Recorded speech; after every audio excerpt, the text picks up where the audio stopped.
Hey everyone, welcome back to another video. In today's video, we're going to be talking about sneak peek number 2 coming for the March update in Clash of Clans. We have a brand new Dark Elixir troop, a new Minion Prince equipment, as well as balance changes, economy changes, which involve several major cost reductions and time reductions across the board, other changes, and bug fixes. Now, if you haven't already, make sure you subscribe and click the like button as it helps me out massively. You can check out sneak peek number 1 that I released yesterday somewhere above the screen. Let's get into it. Starting off, we have the brand new Dark Elixir troop, which is the Furnace. It gets unlocked all the way at Dark Barracks level 12, has a pretty decent amount of hit points, up to 1800 hit points, a lifetime of 60 seconds, and it spawns up to 22 fire mites at max level every few seconds, roughly 3 seconds, I believe. You can see here, you place it down, it's very stationary, and it spawns those fire mites, which go and attack the nearest buildings. You can see the fire mites also have levels as well, and the housing space is 18. For the description, but this furnace doesn't move, but it does spawn fire mites over time that target buildings. These curious little guys leave the pools of fire where they visit. You can see, pretty unique troop. It's a little spawner troop.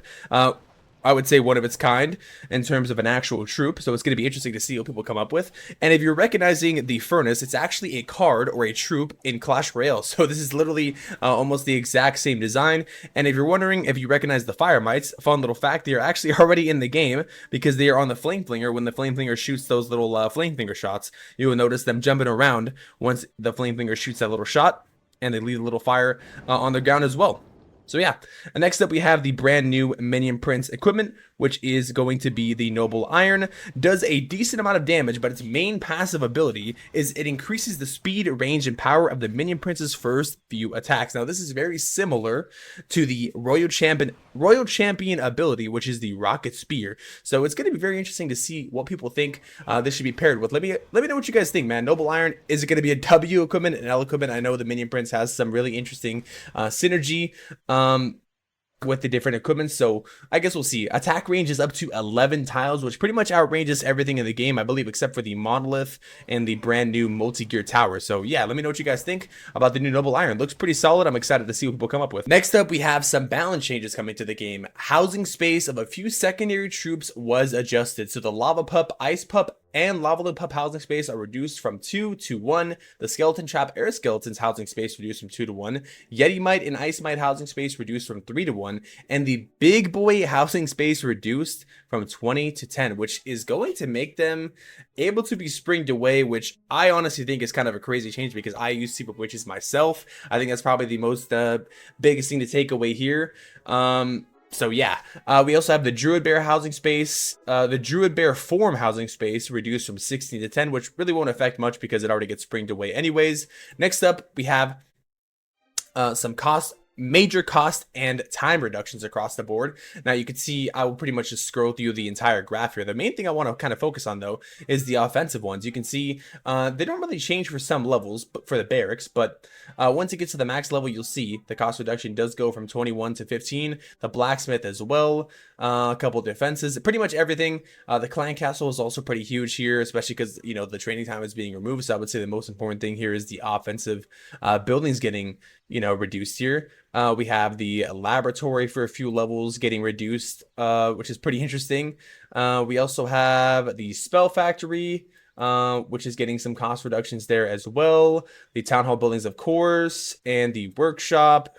And then we have some changes to all of the heroes as well, which is like major time reductions here.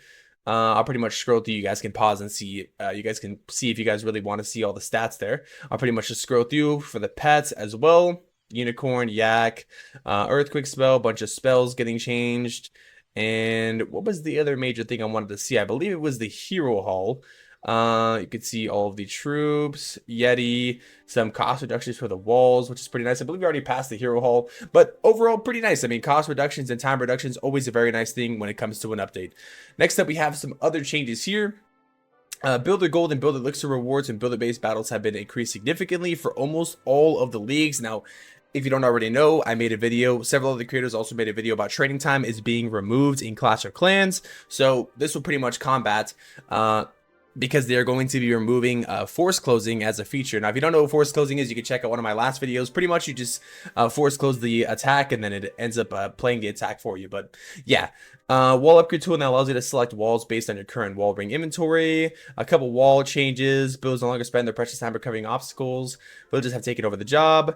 Notification of superchargers completing will now be shown with the proper charge level and text. Oh, this is also the biggest one. Change your grab warden between air and ground mode and challenge levels no longer persists to your home village army, which is great because I know when I try to do the challenge levels, I accidentally leave my warden on air or ground, and then he just ends up getting you know, like taken out by a seeking air mine when I'm doing a ground attack, which is kind of annoying. Claiming an achievement now comes with a shower of gems, which is honestly pretty cool. Improve the troop launcher projectile trail visuals, update the layout for hero skin previews, and grant automatic progress correct for season challenge upgrade tasks in case you're almost maxed out to ensure the task is always completable. So yeah, honestly cool changes, other changes. And we also have a wave of bug fixes to finish off the update here. Auto completing upgrade tasks of season challenges, gold pass, price disappears for cosmetics, bunch of other changes, pet preview scenarios of hero equipment, alchemists can now convert to the same resource.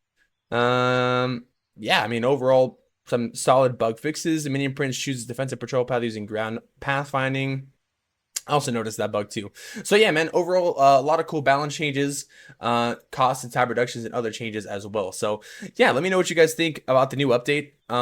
Coming out very shortly. I'm pretty excited for the new troop, man. I want to see what people decide to come up with. The new equipment's going to be cool to see what people come up with as well. So yeah, man, let me know what you guys think. Subscribe if you're new, leave a like, and I'll see you guys in the next video or stream. Until then, I'm out. Peace.